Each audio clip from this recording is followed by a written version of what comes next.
Hello guys! Tayo na may nagbabalik sa ating panibagong vlog. So, for this month of December guys, magpa-price update ulit tayo ng mga motor ni Kawasaki. At balita ko, maraming motor nila yung naka-promo. Kaya naman tara, samahan nyo kung isa-isahin yung mga motor nila. Let's go! So, dito na muna tayo guys mag-umpisa kay Kawasaki Z1000R. So, meron po silang isang unit dito na naka-display. So, for this month guys, meron po siyang updated price na 710,000 kung bibilhin niyo po ng cash. Tapos, kung gusto niyo naman ng hulugan, yung down payment niya po, 284,000 at monthly for 3 years na 21,537. At syempre, meron din po kayong bracket na mapagpipilian like 12 months up to 36 months. Ayan. So, free registration and TPL insurance open for bank financing. So, kung interested po kayo dito guys, ayan. So, this one guys is na-review ko na. So, kung gusto nyo po ng detailed review ko nito, check nyo na lang din po sa aking YouTube channel. So, ito pong si Kawasaki Z1000R ay naka-inline 4-cylinder, dual disc brake sa front with Brembo pot caliper, inverted telescopic fork suspension na din siya. Then, pagdating dito guys, sa suspension niya sa likod is adjustable na kasi nga po naka-Öhlins na siya. Ayan. So, sa likod naman, single disc, ayan. And of course, napakaganda din po ng tunog nito kasi nga naka-inline 4 na siya. Pero kung naghahanap po kayo ng sports bike, kasi this one guys is sports naked bike, meron din silang available na sports bike. So, ito yung kanilang sports bike guys, si Kawasaki ZX-10RR. Ayan. So, ito yung motor ni Katagumpay before, no? Pero binenta niya na yon. So, kung naghahangad po kayo ng ganitong motor or gusto nyo itong motor na to, meron po siyang updated price guys na, ayan, 1,550,000 pesos kung cash. Pero kung gusto nyo ng hulugan, yung down payment is 465,000 pesos at monthly for 3 years na 53,475. Pero kung gusto nyo guys ng 1 year or 2 years na monthly, meron din po silang bracket dyan. Next, free registration and TPL insurance po siya at saka open din po siya for bank financing. So, ito po si Kawasaki ZX-10RR. So, again, inverted sa front, dual disc brake, LED na po yung headlight, meron na din siyang wind visor for better aerodynamics. Ayan guys, tapos ito yung tank niya guys, napakalaki na, so sa long ride, hindi na kayo mabibitin, no?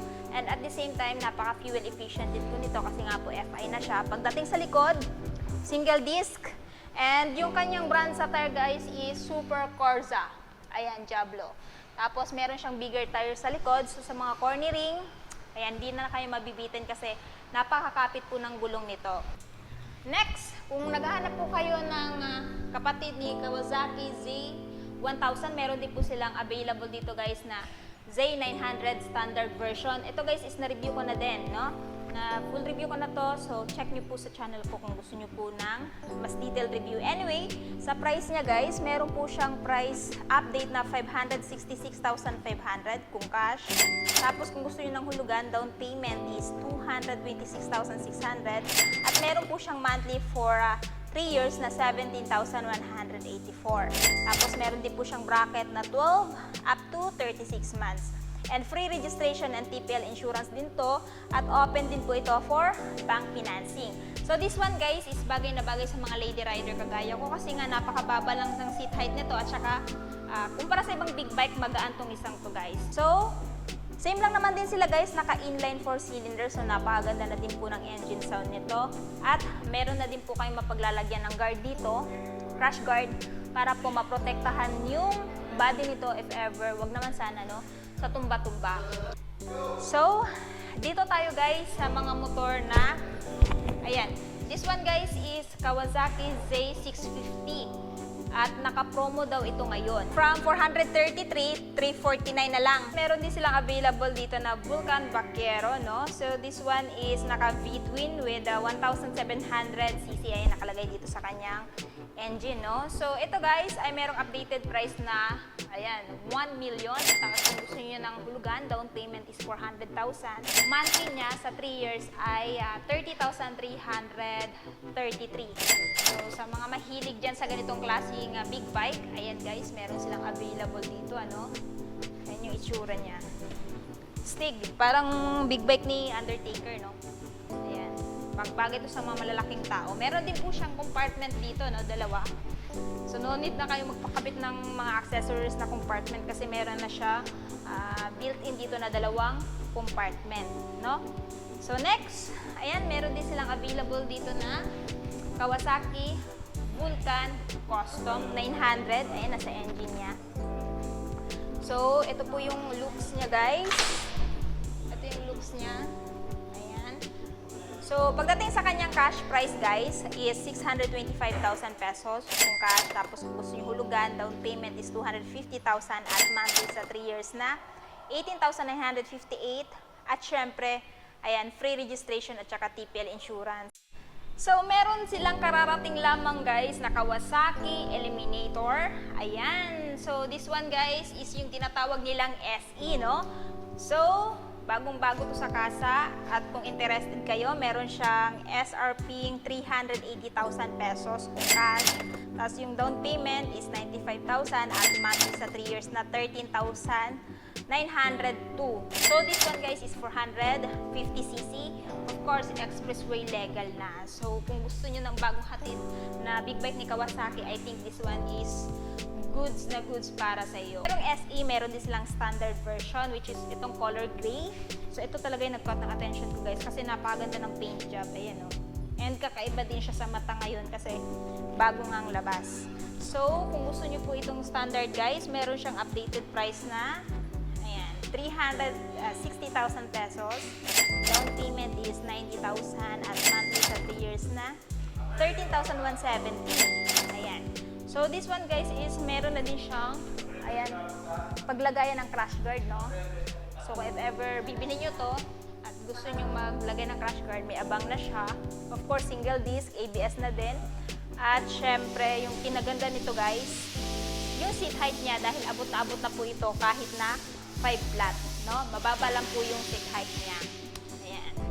So, ito po yung itsura niya sa front and sa kilid. Ayan, save lang sila, guys. Pero medyo mas marami accessories to kumpara dito. Hindi ko pa to nare-review, guys. So, comment down below kung gusto nyo gawan ko itong dalawang big bike na to. Itong SE at saka itong standard version ng review. So, finally, guys, dumating na yung kanilang Kawasaki KLX 300. This one is 2024 model, no? So, wala po pa sila nung SM, which is yung motor type. Pero kahit ganun pa man, ayan, dumating na nga itong bagong KLX, ano. So, this one, guys, kung interested kayo, no, meron po siyang updated price na 315,000 pesos kung kukunin nyo ng cash. Tapos, kung gusto nyo ng hulugan, ang down payment is 40,000 plus. At yung monthly sa 3 years ay 13,864. So, this one, guys, is available lamang dito sa Kawasaki Cryptagum. Anyway, meron din po pala siyang bracket, no? Kung gusto nyo ng 6 months, 12, 18, 24, 30, at 36 months, ito po yung mga presyo niya. Ayan. So, ito yung itsura ni KLX 300. Ayan. Cool. Ayan, sa mga naghahanap ng Kawasaki KLX 150 2023 model, na-review ko na din to, guys. And this one ay merong updated price na, ayan, 134,900. Guys. Tapos kung gusto niyo ng hulugan, down payment is 15,000 at monthly sa 3 years na 6,040 pesos. So, sa Kawasaki KLX 150 ay mayroong color combination, sky blue, orange, white, black. Ayan, so napakaganda nitong pang off-road na motor na to, guys, kasi ayan, naka-inverted na po yung telescopic niya, which is color gold. And pagdating dito sa kanyang suspension sa likod, maganda na din. Ayan. Tapos single disc sa front at saka single disc din sa likod. Ayan. So dito naman tayo, guys, kay Kawasaki Ninja 400. So meron po silang isang available color variant dito, which is ayan, glossy black at saka parang gold, no? So, na-review ko na din po itong isang to, guys. Kung gusto nyo ng update or detailed review, check nyo lang po sa aking channel. So, meron po siyang updated price na 331,000 pesos kung cash. Down payment is 99,300 kung bibili nyo ng hulugan at monthly sa 3 years na 11,420. At meron din po siyang free registration and TPL insurance and open po siya for bank financing. So ito guys is expressway legal na. Marami ako nakikita na Ninja 400 especially sa mga lady rider. Pero kung gusto niyo po talaga na galing kayo sa ayun, di-clutch na motor na medyo big yung itsura at gusto niyo mag-upgrade, I highly recommend this one kasi nga napaka-friendly din ito sa mga beginners.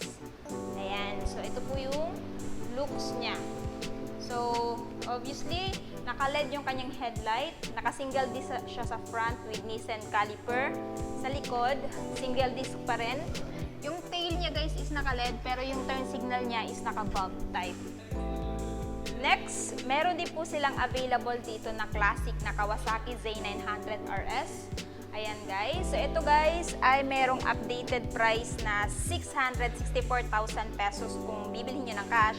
Ang down payment niya is 199,200 at monthly for 3 years na 22,908 pesos. So kung mahilig po kayo sa classic na motor, this one is bagay na bagay po sa inyo. And I think na test ride ko na yung ano nito, yung older brother nito and talagang maganda yung hatak at saka yung power niya guys, no? Talagang maiiwan talaga yung kaluluwa nyo pag tinry nyo to, especially sa first gear. Ayan. So, of course, kahit na classic siya guys, napaka-modern niya na dahil nga naka-LED yung headlight niya, turn signal is naka-LED, inverted na din yung telescopic fork suspension niya, at naka-dual disc brake sa front. Sa likod naman is naka-single disc. Ayan guys. So, ito na guys, yung Kawasaki Z900 SE. So, kanina, nabanggit ko yung presyo ng standard version. Ito guys is yung SE na mismo, no? Na-review ko na din to guys. So, itong si Kawasaki Z900 SE guys ay merong updated price na 618,000 pesos kung cash. Tapos kung gusto nyo naman ng hulugan, yung down payment is 247,200 at monthly for 3 years na 18,746. At syempre, again, free registration and TPL insurance and open for bank financing. Kawasaki ZX25R standard version guys.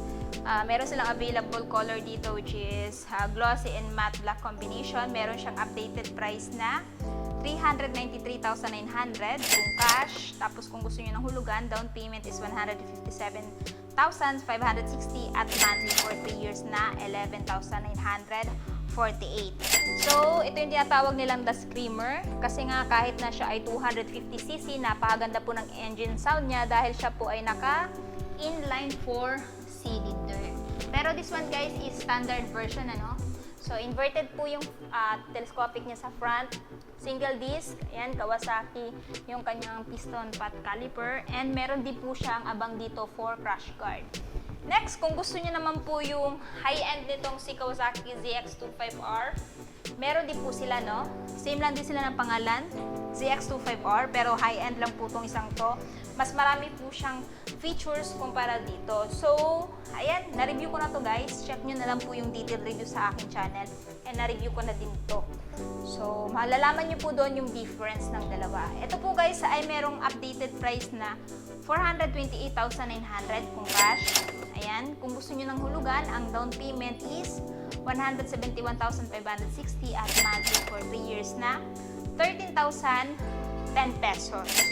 Ito, City Bajaj 125. So, this one is meron silang color variant available na blue, yan, silver at black combination. Meron po siyang updated price na 58,700 kung cash. Tapos kung gusto nyo ng hulugan, yung down payment is 4,520 at syempre yung monthly sa 3 years ay 2,779.